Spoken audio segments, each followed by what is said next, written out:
Good evening, everyone. Thank you for joining us tonight. It's a little bit before 6, but we're starting up the meeting here to let people in from the world, and then also we are live on Facebook.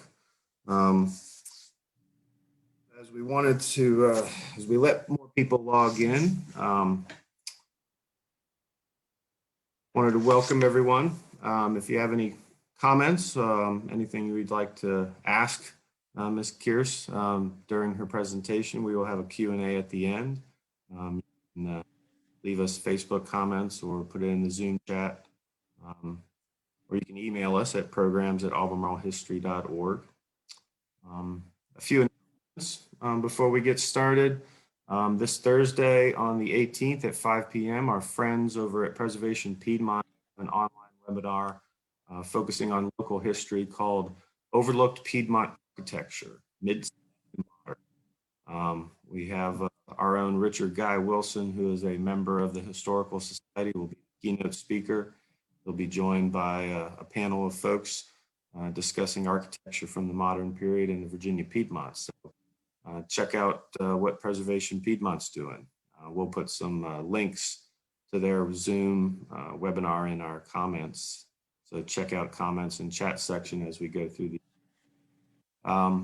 This Thursday, we were just talking with Betty about how she's been on a whirlwind Zoom tour with her book. But this Thursday on the 18th at 7 p.m., she will be with our friends at the First Amendment Museum. She'll have Eduardo Montes Bradley, who's the director of the documentary based on the book, The Other Madisons. The film is approximately 38 minutes long, and they'll screen that, and then they'll have a Q&A afterwards. So you'll get to hear Betty tonight talk about her book, and if you want, you can check out First Amendment Museum to see the film that they'll be screening. And we'll put those links in the comments and chat also. They will have it as a Zoom meeting and also on Facebook. Next week on Wednesday, the 24th at 2 p.m., I will be actually being interviewed by the folks at Give Live.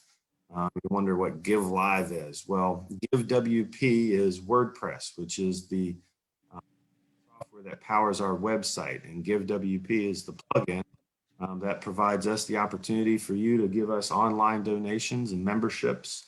And they also do some talks like this to promote their the talk is titled Funding Anti-Racism with the Albemarle-Charlottesville Historical Society.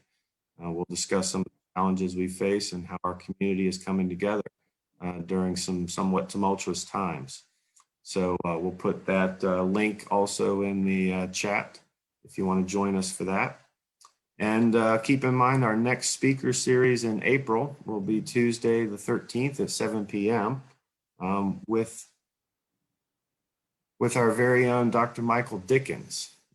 He will be carrying forward with our marking of dead presidents' birthdays with his talk, Jefferson's Priest, Reverend Frederick W. Hatch of Christ Episcopal Church. Mike has published a history of Christ Church in 2019 and devoted a whole chapter to the relationship between Jefferson and Hatch, talking about his newfound discoveries, his research discoveries. So although it is not required, we encourage attendees to become members. Your support helps us to produce this speaker series and all of our online outreach. So if you're not a member, please consider joining us. For a very relatively small fee of $45, you can help support our programs, free access, our research facilities, our annual scholarly magazine, which alone is worth the membership value. So please consider joining us. So enough with the announcements. Let's welcome our speaker. My name's Tom Chapman. I'm the executive director here at the Historical Society. I have Sterling Howe kind of on the sideline here, manning the internet connections. And we'd like to welcome you to our speaker series with Bettye Kearse. On the 270th birthday of President James Madison, we thought it fitting to have Betty talk with us about her acclaimed book, The Other Madisons, The Lost History of a President's Black Family. She's an African-American descendant of President James Madison. a writer and retired pediatrician living in Santa Fe, New Mexico. Her memoirs received very strong, positive reader and editorial reviews. Kirkus calls it the roots for a new generation. She's going to talk a little bit about her credo. Always remember you're a Madison. You come from African slaves and a president, and how that is a statement of pride. I've had the good fortune of knowing Bettye for a number of years, I think going back almost 20 years when we first met when I worked at Montpelier. She was kind enough to have me involved in reading and commenting on a few chapters of her book, or at least the various renditions of the book that she has been mulling around in her mind for many years, and until she found her voice and it came out in her memoir.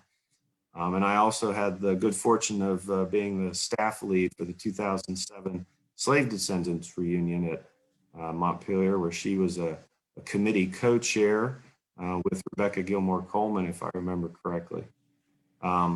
We had John Hope Franklin and Roger Wilkins as our keynote address at that event, significant historians of American history who are unfortunately no longer with us.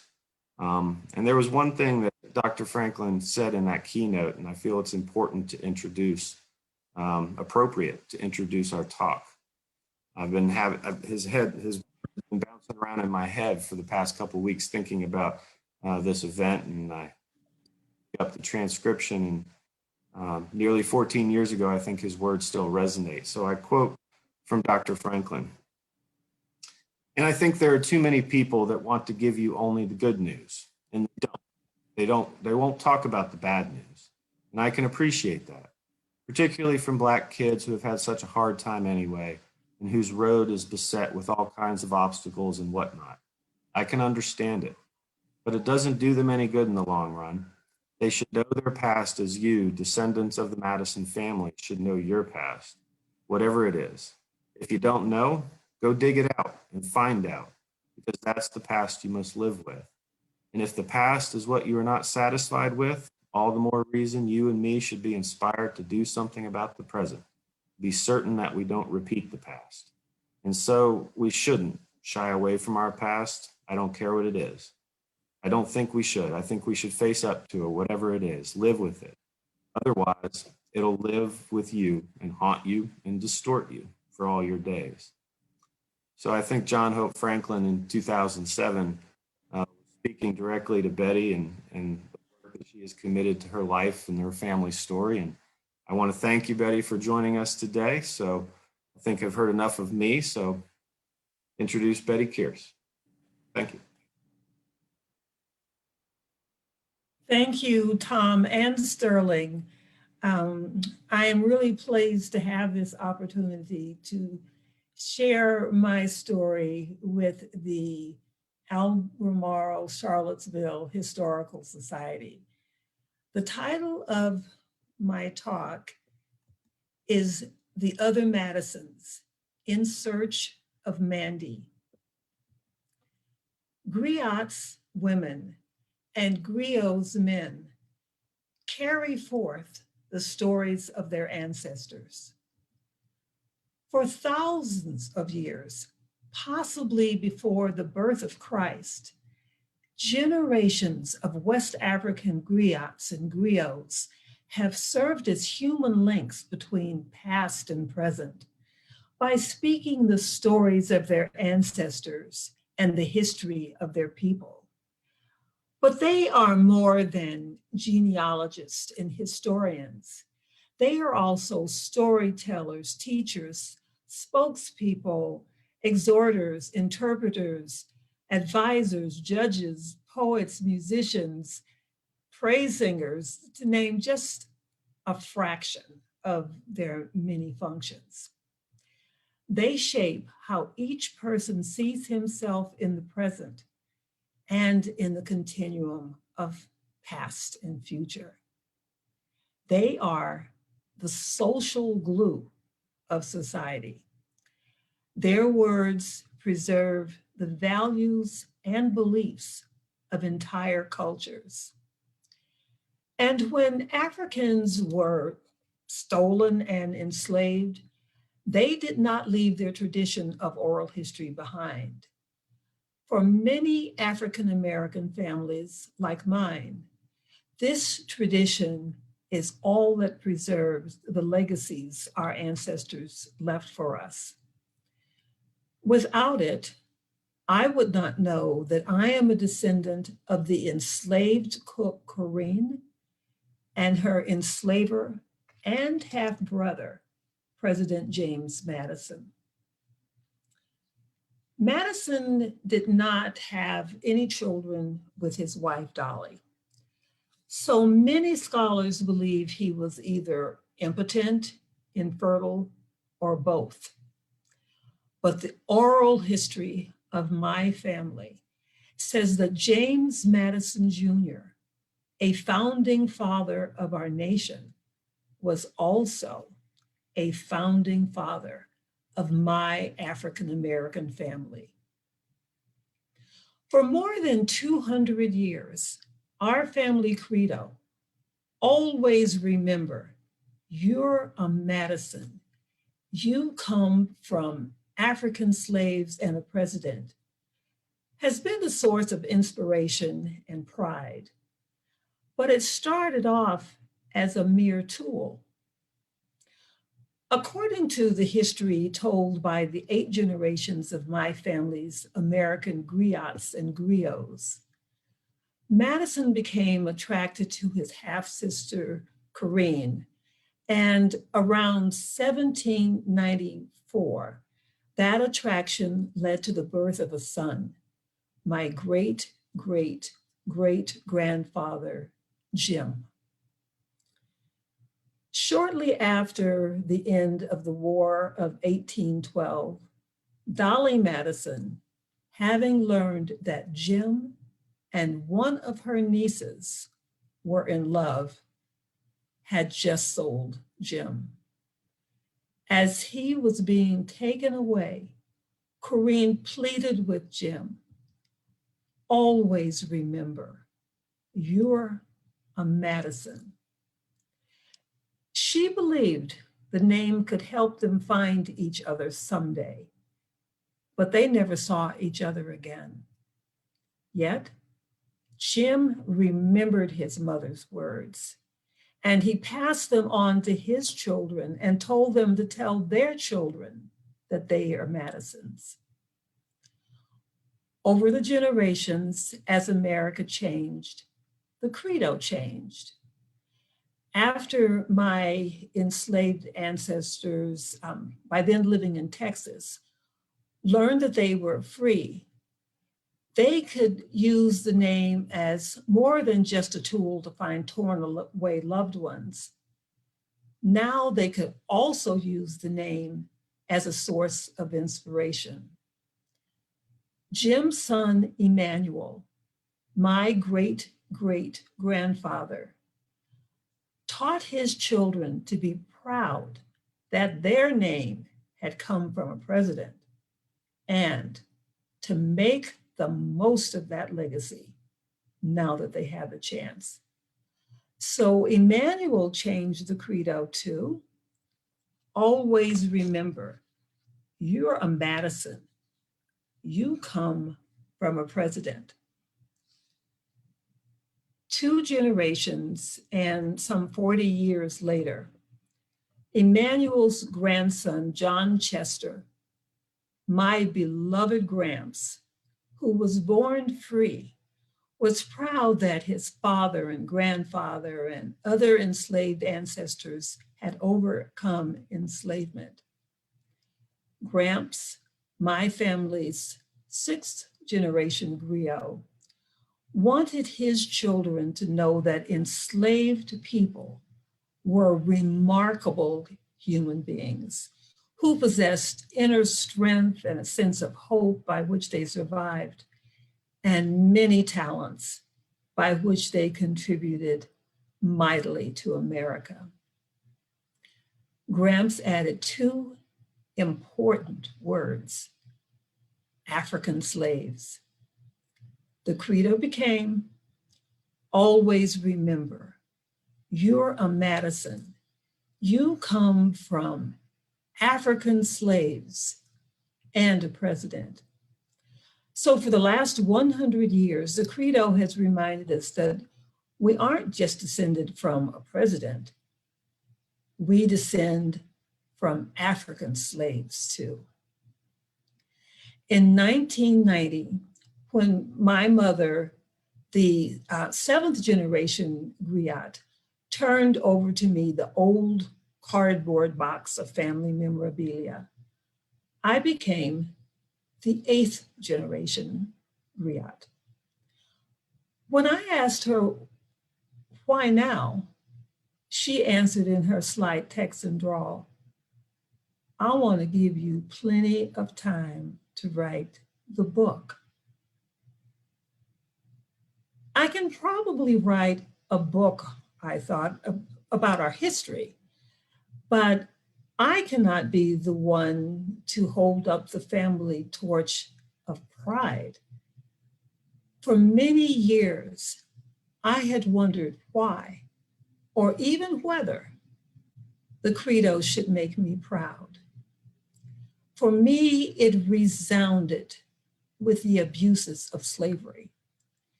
So I decided that to become the kind of griotte I hoped I could be, I would confront the discomforting parts of my family's story. This is my family tree, and the griottes and griots are shaded in, to get the laser. Okay, now you've just heard about Corinne, the enslaved woman who had the relationship with James Madison and who started the credo. But let's go one generation back. The story actually started with Corinne's mother, an enslaved woman called Mandy.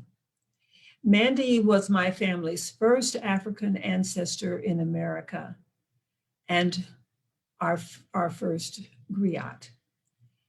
Mandy told Corinne, who told Jim, who told Emmanuel, who told my great-grandfather Mac, who told my grandfather John Chester, who told my mother Ruby Lara, who told me, who tells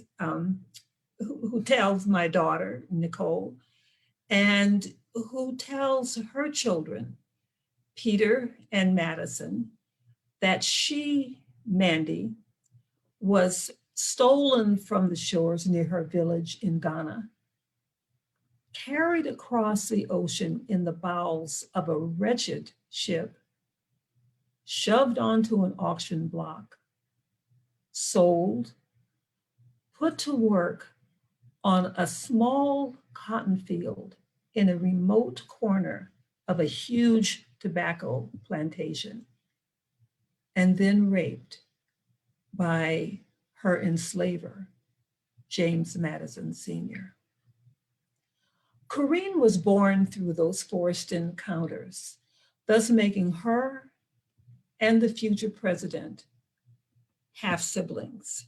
So this is illustrated here in this portion of the family tree. Here's Corinne, and her mother was Mandy. Her father was James Madison Sr. And then James Madison Jr.'s mother was Nellie Conway Madison, and his father was also James Madison Sr. So that makes Corinne and James Madison Jr. half siblings.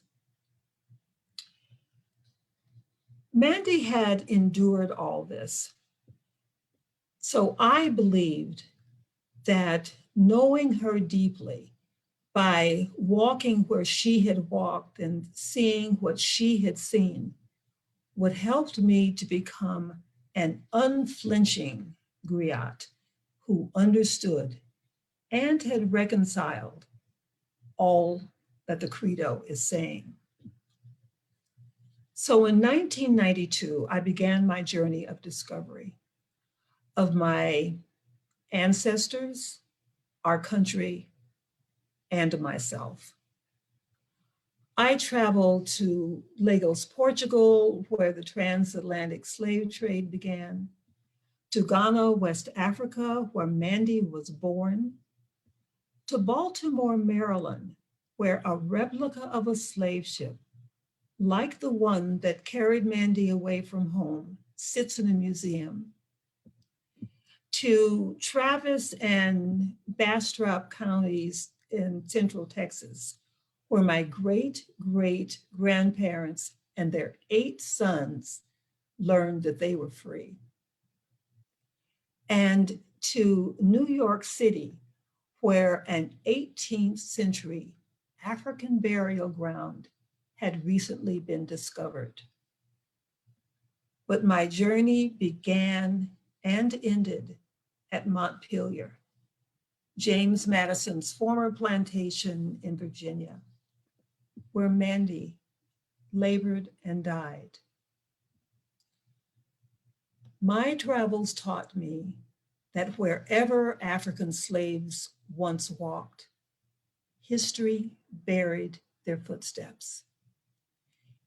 At the bottom of the Atlantic Ocean, as slave ships sailed along, under a gaudy concession stand in Portugal, beneath a federal building near Wall Street, among the ashes of burned documents and personal papers in courthouses and in private homes, and below a brick walkway and in unmarked graves at Montpelier.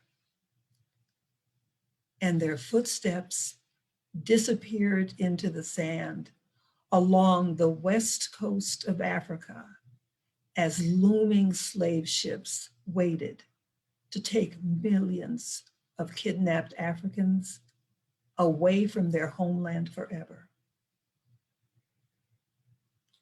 On my first trip to Montpelier, I parked at the visitor center across the road and took the shuttle bus through a wooded landscape.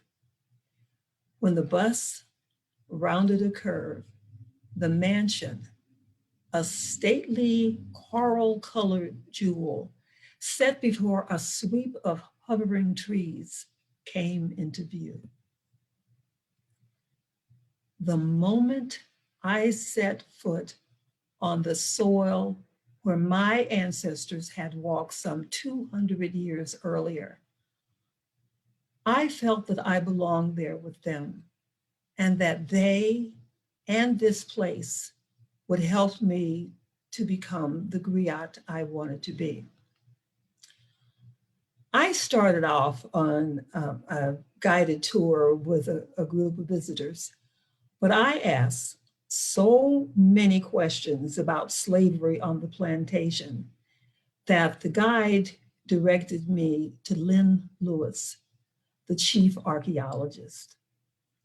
She was suntanned and had short blonde hair, and the knees of her blue jeans were stained with Virginia's red soil. When I told her my family story, Lynn said, "Let me show you something special." She took me to the rear of the mansion and pointed out a path of bare soil about 3 inches deep and a foot or so wide that ran between the rear entry of the mansion and an excavation site about 70 feet away. When we reached the site, Lynn knelt down and folded back the tarp. Beneath it lay an open rectangle of bricks at one end of what had been the foundation of a small building. Shoving her hands into the pockets of her Levi's and swaying back on her heels, Lynn said in her raspy voice, "This was the kitchen, and that heap of bricks is what's left of the cooking hearth. And the path was worn into the ground as generations of enslaved cooks walked to and from the mansions, serving the Madisons and their multitude of guests. But what I saw was more than a hole in the ground and a heap of bricks. And the path was something extraordinary.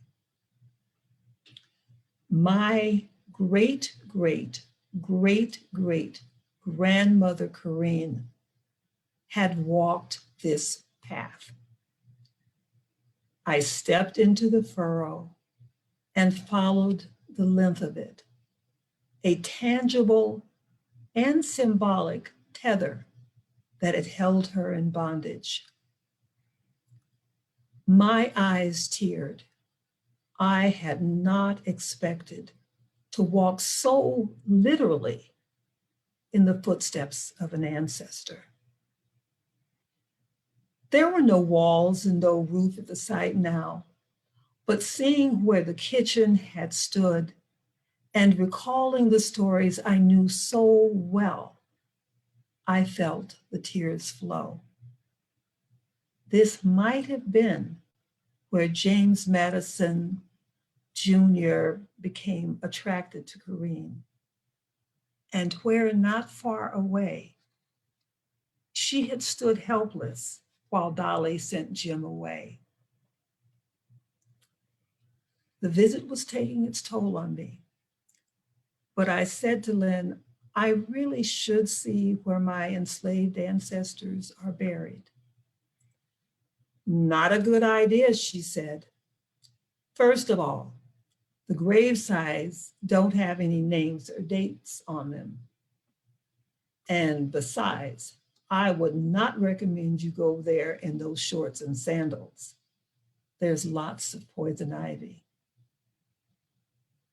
Overwhelmed and tired by being the same place where 3 of my ancestors had been held in bondage, 2 of them raped and 1 sold, I was relieved not to go. Next time, I promised.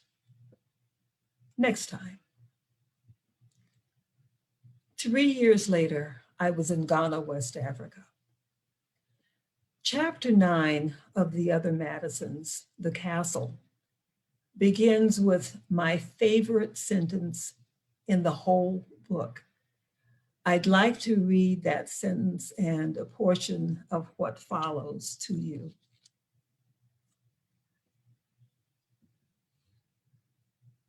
The blue of the African sky was the most perfect color God ever made. The air was so clear and the sunlight danced so brightly off the ocean. I felt as though I was standing inside a crystal. Where the ocean swept over the beach, the soft golden sand became firm and copper-colored. I ventured into the water and it curled over my feet, soothing away the heat of that African day.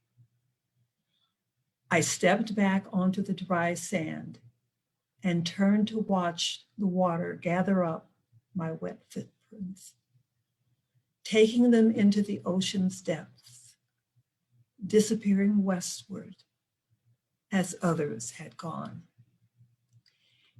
It was 1995, 3 years after my first trip to Virginia, and I had come to Ghana with a group from my church. My aim was to trace Mandy's footsteps from Africa to America. I stood on the shore, my shoulders hot under the powerful rays of the sun, and looked up at Elmina Castle. Built by the Portuguese in 1482, it stretched along the shoreline and rose out of the rocks like a white crown. The series of spires and tiers of walls and balconies embellished with arches and studded with cannons. Long canoes painted with bright colors in bold designs crowded into the small harbor, alive with voices, music, and fish and nets flopping against the boats. Beautiful, in spite of its history. Elmina, Ghana. In the central courtyard, I joined a group of visitors from distant parts of the world. I was surprised when our guide, in his melodic, punctuated baritone, informed us that the building at the center, with its square facade and square windows, was a church, the first Catholic church in sub-Saharan Africa. But when the Protestant Dutch took over in 1637, they refused to worship in a Catholic church and began to use the building to buy and sell goods and slaves. In the system of dark tunnels and dungeons below the church, thousands upon thousands of Africans had been chained together, imprisoned shoulder to shoulder, then weeks later, herded like cattle onto ships that would carry them to enslavement in the New World. Near the church, there was a tiny cell set aside for condemned slaves, most often men who had resisted their captivity. There was only a handful of us on the tour, but when the heavy door slammed shut behind us, enclosing us in utter darkness, I felt crushed among hundreds of bodies. The sound of each person's breath echoed hollow in the tight room. In the dark, our tour guide revealed what had happened here. 12 or 14 men at a time, he said in almost a whisper, were whipped, bludgeoned, and shackled, and then dragged into this cell. The door was locked. No food, no water. Every few days, the guards would look through a small opening to check the condition of the prisoners. Still no food and no water. The guards came back until one by one, every prisoner was dead. Our docent's rhythmic voice was like a hymn of mourning, wafting from the church across the courtyard. On the other side of the courtyard, there had been a holding area for female captives. The guide pointed up to a balcony and told us of a tradition at Elmina. Because there were few European prostitutes in Africa, when a white man wanted a woman, he chose one of the female captives. The Dutch governor of Elmina had first choice. He would order his soldiers to bring a group of prospects to the area of the courtyard below his living quarters. He would step out onto his balcony, survey the women below, and then point to the one he wanted. With everyone looking on, the guards dunked her again and again and again into the cistern of water at the center of the courtyard until she was clean enough for the governor to touch. Then the guards pushed and prodded the woman up a narrow stairway and through a trap door that led directly into the governor's bedroom above. The trap door was then closed and locked. It was the 20th century, and I had come to Elmina on my own accord. But as I stood in the courtyard, I could not help but envision myself among a score of captive African women huddled together under the governor's gaze. We were all thin and weak following days of hunger and thirst, but our bodies were tall or petite, narrow-hipped or broad. Our breasts were small, full, erect, or flaccid. Our faces were round or slender. Our foreheads low or high. Our cheeks were smooth or etched with tribal markings. Some of us cried, some frowned. Others cowered and trembled. Some of us tried to hide our nakedness. Others knew that trying to hide was useless. In my imagination, we had short cropped hair or rows of braids or intricate hair designs interlaced with beads. Our beads were yellow or orange or blue or green, or like Mandy's, our beads were red.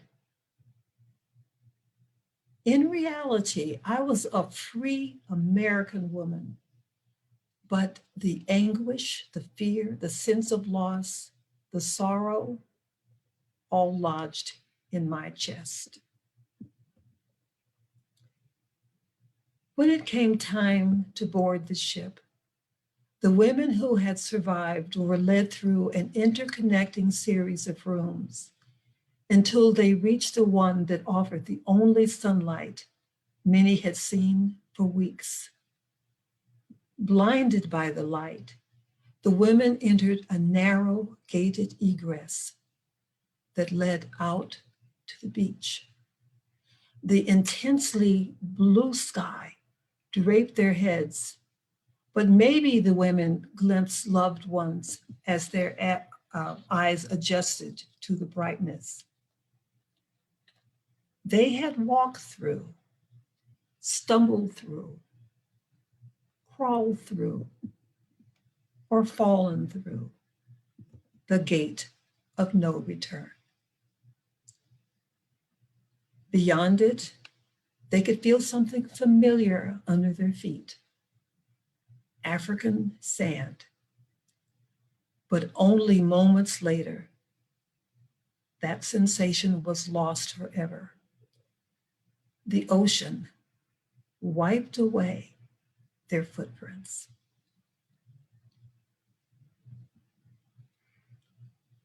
When I returned to Montpelier 5 years after my first visit, Lynn Lewis was at an excavation site, so I waited on the front portico. Though the April weather in the foothills of Virginia's Blue Ridge Mountains had been erratic, on the day of my return, the sky was blue and clear, and the sun was just beginning to warm the morning air. The distant, densely forested mountains that spread out before me were blue, almost purple, and so wide they wrapped around the horizon. Spring here, I thought, was alluring with its promise of warmth and sense of awakening. But Montpelier had been a prison.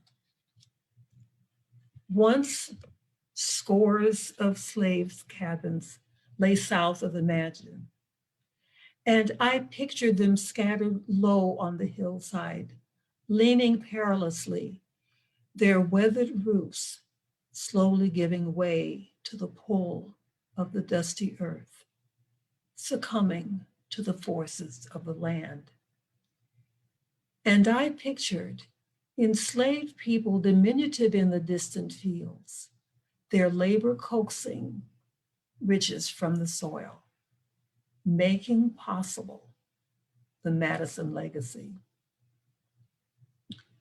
I went to the back of the mansion, hoping to step again into the furrow where Corinne had walked, where together she and I had followed a visible dusty red path through landscape that once held Black human beings hostage. The path was gone.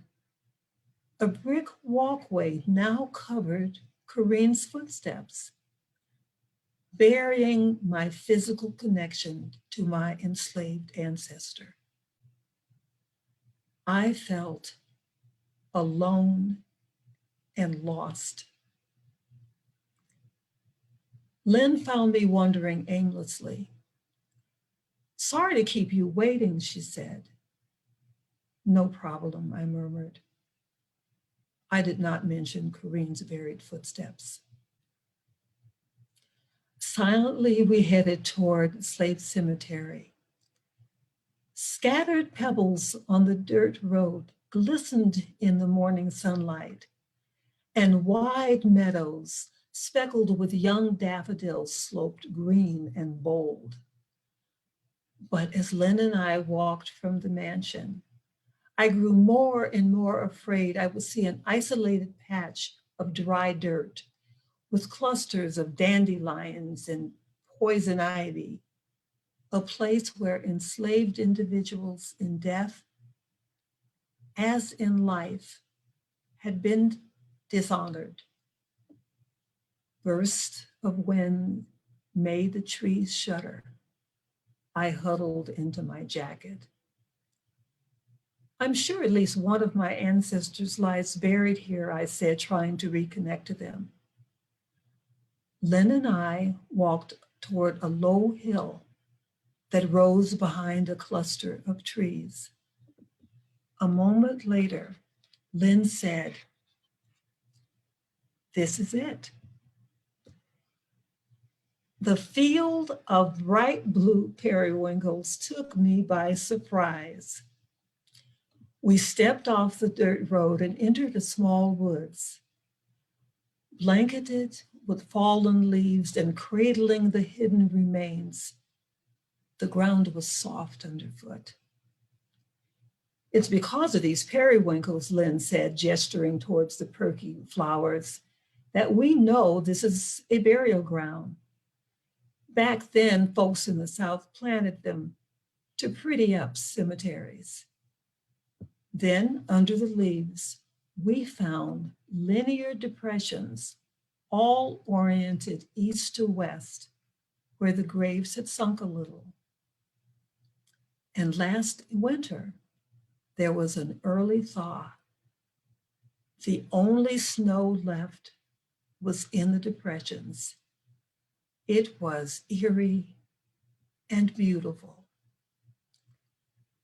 Lynn guided me further in, careful we did not kick the headstones and footstones, which were crude blocks of white quartz.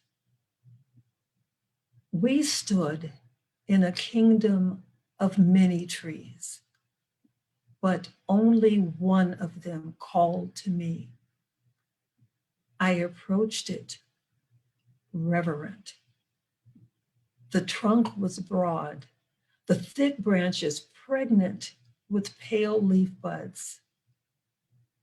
Nestled at the base was a stone the color of raw flesh, its uneven surface shiny and smooth. The stories passed down through my mother had set me on the path that led to this very spot. I knelt down and touched the rock. And I envisioned my family's first griotte lying beneath, wrapped in white muslin, a single red bead in the palm of her hand. The gentle morning sun was warm on my back, countering the chill in the air, and my shadow fell over the rock, uniting me with my family's matriarch, my 5 greats grandmother. Mandy's hands sowed and reaped the riches of Southern soil for someone else. Mandy's womb gave birth to generations of descendants, her own riches. And Mandy's heart gave those descendants the ability to believe in themselves so that they could become farmers, carpenters, teachers, civic leaders, entrepreneurs, lawyers, dentists, doctors, nurses, social workers, engineers, homemakers, writers, psychologists, ministers, railroad porters, musicians, artists, and much, much more. In the 7 years since receiving the box from my mother, I had struggled to understand why, or even whether, the credo should make me proud. But I had become a griotte who will not let her footsteps be buried. And I believe that through the book I have written, I found a way to make the world pay attention to Mandy. I will always remember I'm a Madison and that I come from a president. Madison did great things for the nation I love. But it is Mandy, a stolen and enslaved woman, who is my inspiration. It is Mandy who makes me proud. I looked up from the stone and I said to Lynn with absolute confidence, I have found Mandy. Thank you.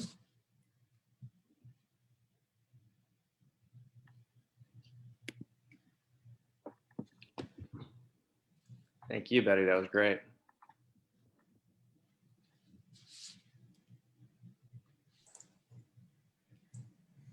Yes, indeed. Really, really appreciate that.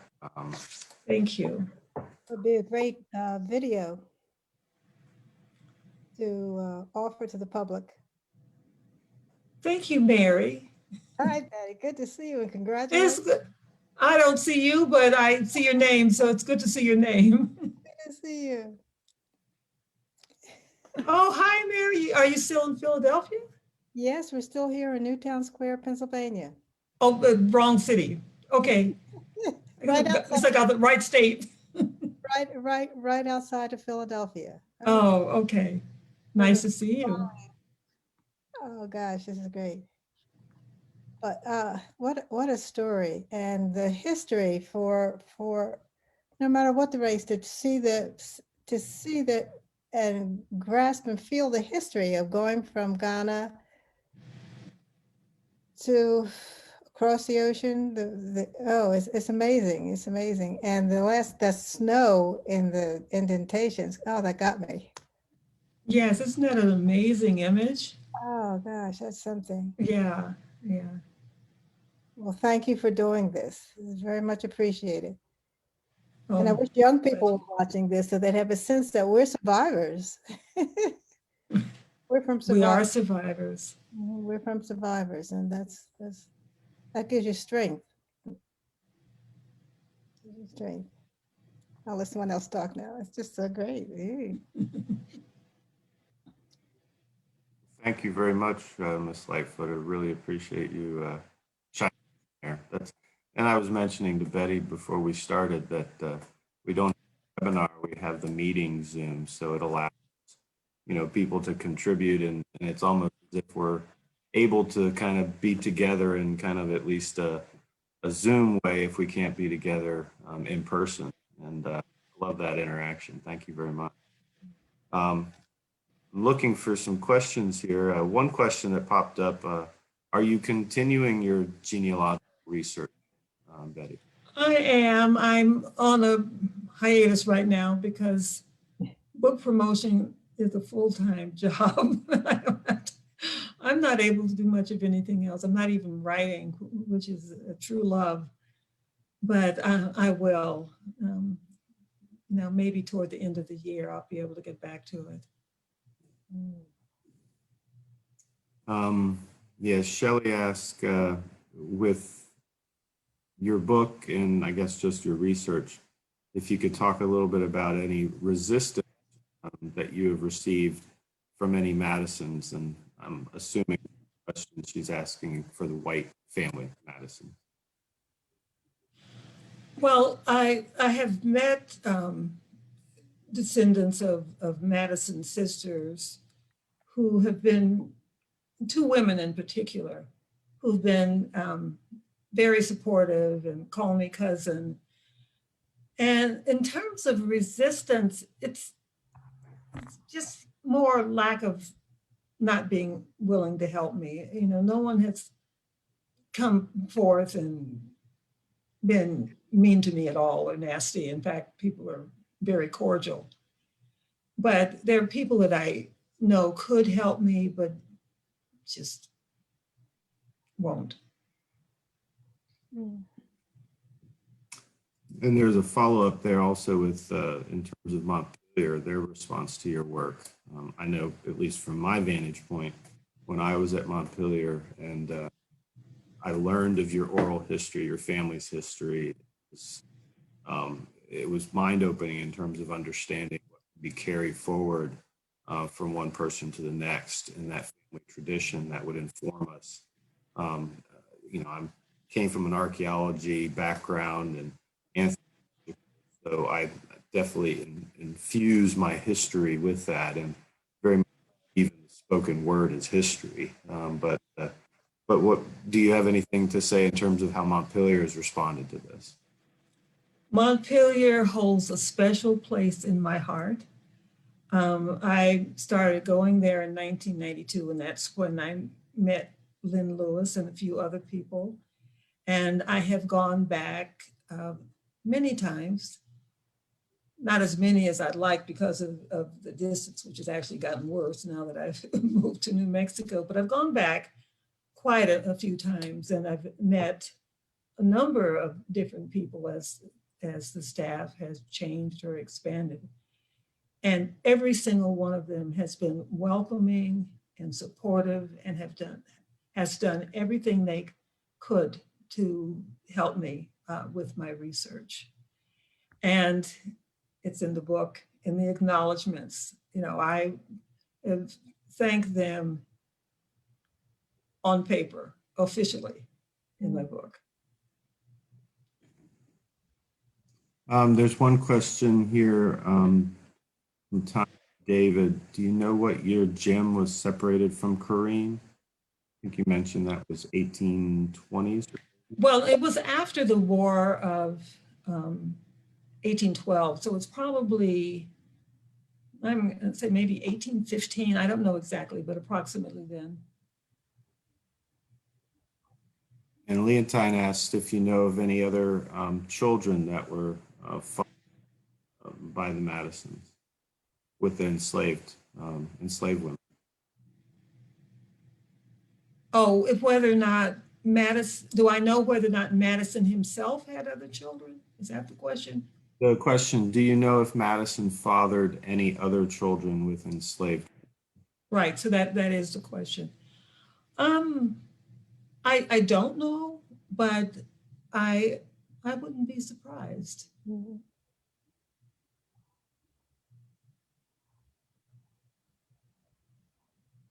And I've always had an interest in, I know the oral history and very much that of you in terms of your family, but also from your your background as a doctor, as a scientist, as studying genetics, has it bothered you in a way that you haven't been able to make that genetic connection yet, or is that still just something that is a part of the search?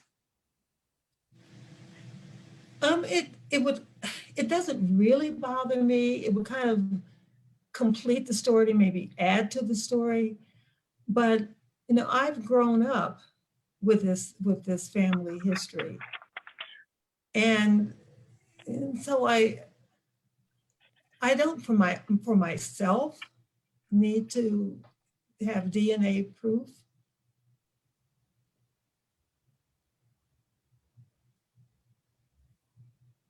Has there been any, I know from our work in 2007 with the union and some of the work that was done there, has there been any steps forward in that direction in terms of being able to have more access on that regards through the male descendants? To the white male Madisons descendants? Yeah. No.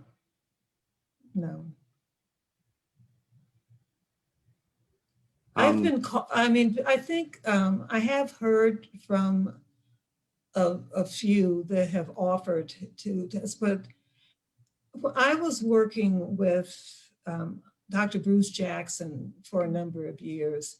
He has now passed away, but he cautioned me again and again to make sure the genealogy of whomever you receive any kind of specimen, that make sure that their genealogy is impeccable. And so he has passed away, and I've not been able to do that yet. I'm sorry to hear that. I wasn't aware that he had passed. Yeah, he passed suddenly, maybe about 3 or 4 years ago. Oh, because he was not that old. No, he suffered a heart attack. Yeah, but you met him at Montpelier when he. Yes. Yeah, he participated in the reunion. No, it was a great part of the conversation and the event we had that weekend. His understanding the genetics and the DNA behind those connections. This one, another question from Adanya. How did it make you feel to learn your connection to the Madison family? So you at a young age, really. Okay, you kind of broke up at the very end. The first part was, how does it make you feel? Okay, then Sorry, to learn that you were connected, your connection to the Madison family. Okay, how did it make me feel to learn of my connection to the Madison family? Well, I first started hearing about this connection when I was about 5 years old. And so I just thought when my mother reminded me that I was a Madison, and she was just trying to get me to behave, up to a very high standard. That was my initial feeling about it. But as I got older, I began to question how that connection had happened. What did it mean? What did it reflect about the times? And so, as I stated in my presentation, for me, it spoke to one of the abuses, and in my mind, probably the worst of the abuses of slavery.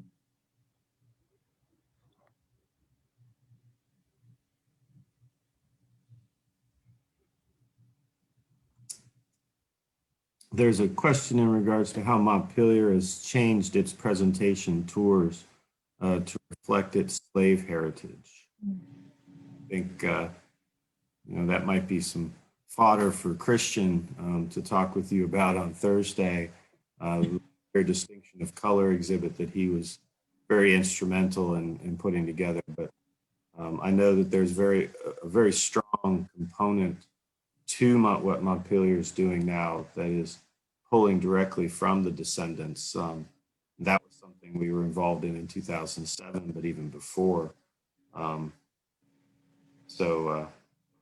Yeah, I think they've made some great strides there.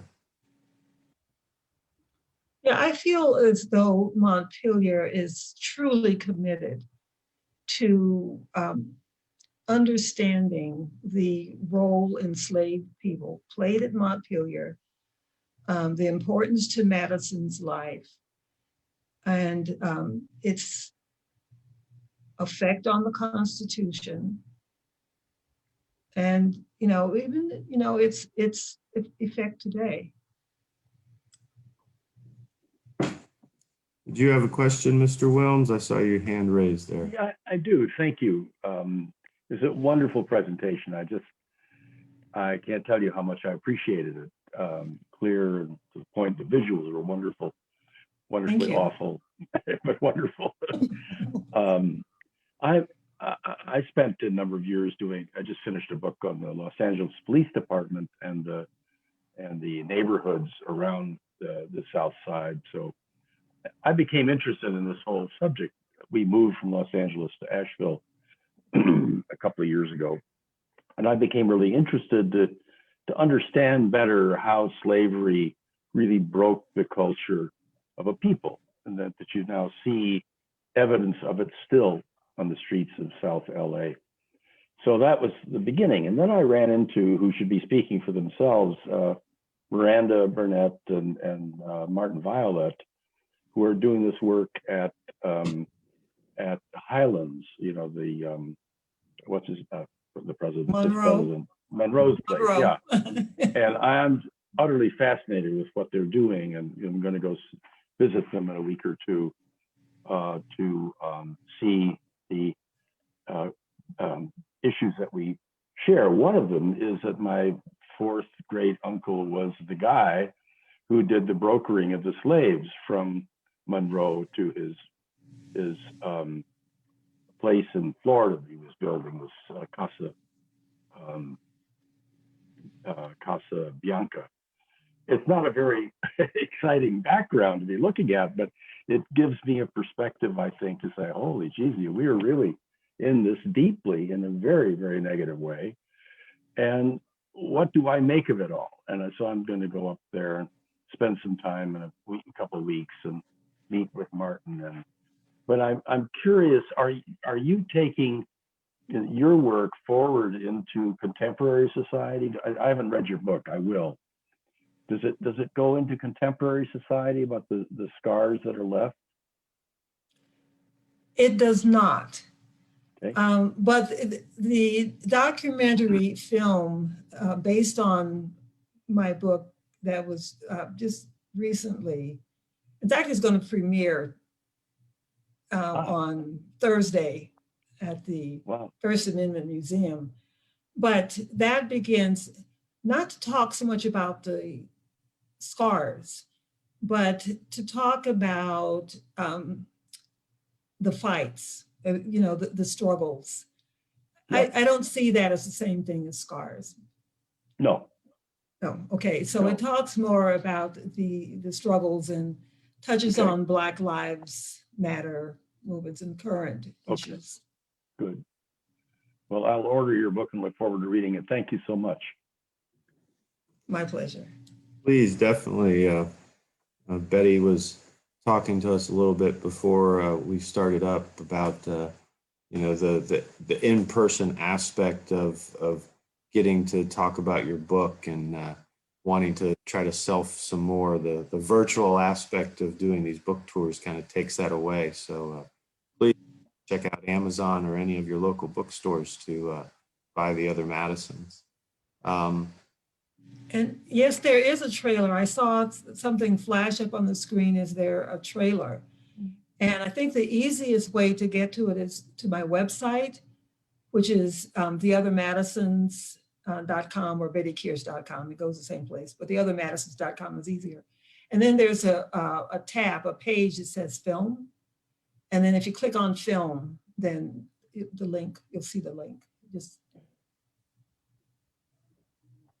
It's only about 1 minute and 46 seconds, so it's really short. The film is about 37, 38 minutes. Yeah, and Christian is chat bombing our conversation here. He's reposted your his website with the link to their page, so you screening the premiere. Oh, the First Amendment music. Okay, great. Yeah, you can see the Good. whole thing on Thursday. Yeah. Be joined with Eduardo, who's the director. What would be the most important thing you want people to take away from your book? Well, quoting my grandfather, that enslaved people were remarkable individuals who possessed inner strength and a sense of hope, and they also had many talents. But I like to take it a little bit further, and that is to say that when slaves died, that those gifts did not die with them, and they were passed on to those of us alive today. And so I would like to encourage African Americans today, especially our young people, to embrace our slave ancestry and to grab onto and nurture our own inner strengths and talents, so that that we believe in ourselves and make contributions. That's the most important message. Well, thank you, Betty. Ms. White, I see a raised hand. Is there a question, or is it just giving us for what Betty's been talking about?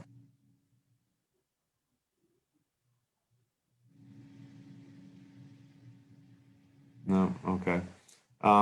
Couple of folks mentioned buy local here, New Dominion Bookstore. You can purchase the book. And I believe also it is also available at Montpelier. They are open.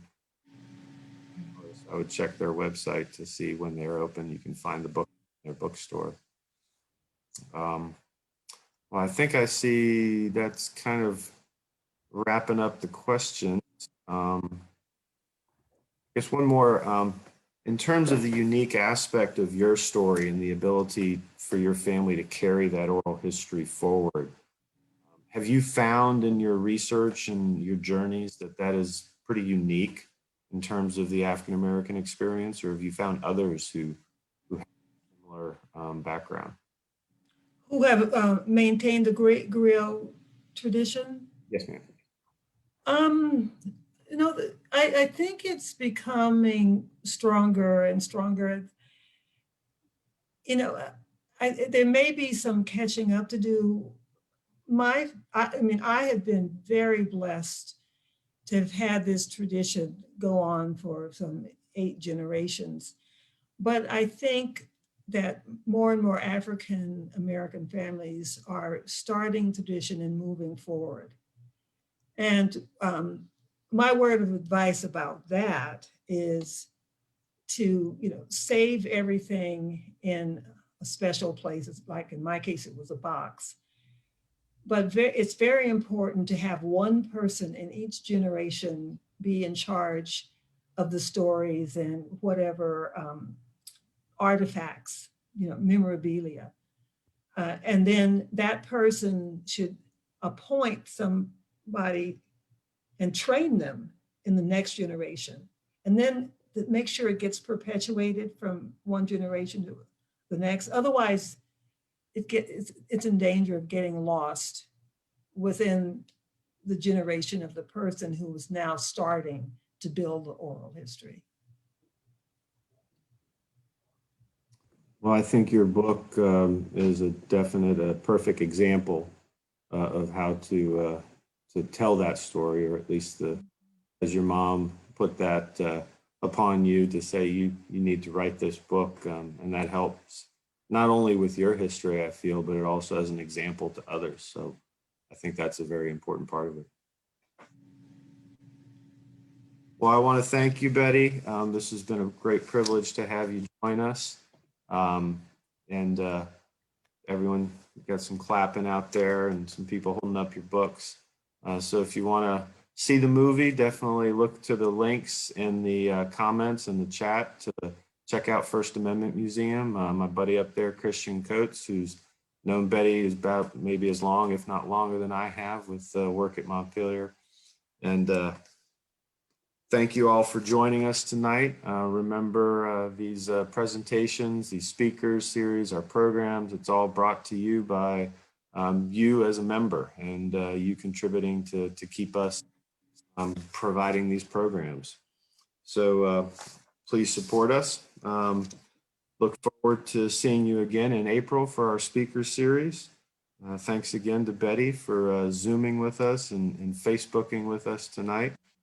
I'm Tom Chapman with Sterling Howe, and we hope to see you again and take care.